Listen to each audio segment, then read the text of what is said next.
হুমকি দিচ্ছিল, বলতেছিল কট দিবে, সেই জন্য ওদেরকে দিতে হইছে। ওরা আমাকে বাথরুমে নিয়ে যে ধুয়ে নিয়ে এসে আবার করতেছে।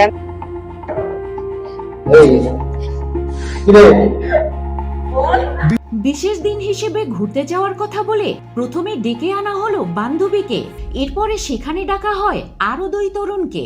কিশোরী হয়তো ভেবেছিল বেস্ট ফ্রেন্ডের কাছে সে পুরোপুরি নিরাপদ, কিন্তু হঠাৎ করে বদলে গেল সবকিছু। বন্ধু প্রথমে ওই তরুণীকে নিয়ে একটি গোডাউনে যায়, এরপরে সেখানে ঢোকে বাকি 2 বন্ধু। কিছু বুঝে ওঠার আগেই শুরু হয় পাশবিক নির্যাতন। একবার দুইবার নয়, টানা 3 ঘন্টা ধরে ওই তরুণীকে গণধর্ষণ করে ওই 3 বন্ধু। এক পর্যায়ে সরে যেতে চাইলে ওই কিশোরীকে গোসল করিয়ে আবারও নাকি নির্যাতন করা হয়। শুনতে অবাক লাগলেও মর্মান্তিক এই ঘটনা ঘটেছে ঠাকুরগাঁও সদর উপজেলার কালীতলা গ্রামে। তামিম হচ্ছে আমার ফ্রেন্ড হয়, তামিমের সাথে গেছিলাম। ও আমাকে এমনি ঘোরার নাম করে নিয়ে গেছে, যে বলছিল যে ঘুরতে যাব চল, তো আমিও গেছি। তো পরে ওই আমাকে ওইখানে নিয়ে গেছে, মানে আমাকে ধর্ষণ করা হয়েছে। ওরা 3 জন মিলে আমাকে মানে জোর জবরদস্তি করে ধর্ষণ করছে।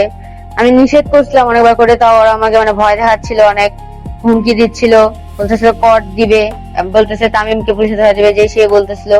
তো সেই জন্য ওদেরকে দিতে হইছে।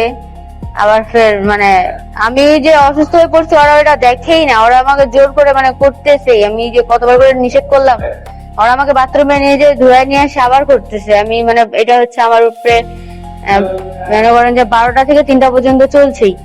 তারপরে পুলিশ এসে উদ্ধার করছে, নাহলে তো আমি কালকেই ওখানেই মরতাম। এটা হচ্ছে রাত 11টার ঘটনা। না, আমি বিকালে বের হয়েছি, বিকালে বের হয়ে আমি মুন্সিহাট ওদিক গেছিলাম, তারপর ওর সাথে দেখা করছি। আমি ন্যায় বিচার চাই। আমার সাথে যে ন্যায় অন্যায়টা হয়েছে এটার আমি বিচার চাই, তাদের আমি ফাঁসি চাই। এটা নিয়ে রীতিমতো তোলপাড় চলছে এলাকা জুড়ে। সূত্রে জানা যায়, মেয়েটি বাড়ি থেকে বের হয়েছিল বান্ধবীর জন্মদিনের দাওয়াতে যাবে বলে। রাতে পরিবারকে ফোন করে জানায় দেরি হওয়ায় বান্ধবীর বাসাতেই থেকে যাচ্ছে সে। অথচ নিয়তির কি নিষ্ঠুর পরিহাস। সপ্তাহখানেক আগে পরিচয় হওয়া তামিম নামের এক তরুণ তাকে ঘুরতে নিয়ে যাওয়ার লোভ দেখিয়ে সোজা নিয়ে যায় ঠাকুরগাঁও সদর উপজেলার কালীতলা বাজারের একটি অন্ধকার গোডাউনে। সেখানে আগে থেকেই ওত পেতেছিল তামিমের আরো 2 বন্ধু। এরপর কোনো কিছু বুঝে ওঠার আগেই 3 নরপশু মিলে টানা 3 ঘন্টা ধরে ওই কিশোরীর উপরে চালায় পাশবিক নির্যাতন। আমার মেয়ে আমাকে ফোন দিল, ফোন দেওয়ার পর বললো আপা আমি জন্মদিনের অনুষ্ঠানে যাব। আমি 500 টাকা দিলাম। 500 টাকা দেওয়ার পর সে চলে গেল। তো এবার 9টার দিকে আমার সঙ্গে বাসায় যাওয়ার কথা, ফোন দিলাম 9টার দিকে সে বাসায় যাবে না, সে বান্ধবীর বাসায় থাকবে। এই পর্যন্ত কথাবার্তা শেষ। তারপর তো পুলিশ আমাকে ফোন দিয়ে বলে 4টার দিকে তোমার মেয়ে ধর্ষিত হয়েছে, আসামি সহ গ্রেপ্তার। আমি শাস্তি বিচার চাই। গভীর রাতে কালীতলা বাজারে টহল দিচ্ছিল পুলিশের একটি বিশেষ দল। ঠিক তখনই মামলার দ্বিতীয় আসামি রনির বাবার গোডাউনের সামনে একটি মোটরসাইকেলের সন্দেহজনকভাবে যাতায়াত চোখে পড়ে পুলিশ সদস্যদের।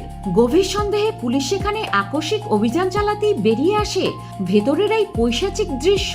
অন্ধকার গোডাউন থেকে মুমূর্ষু অবস্থায় উদ্ধার করা হয় এই কিশোরীকে।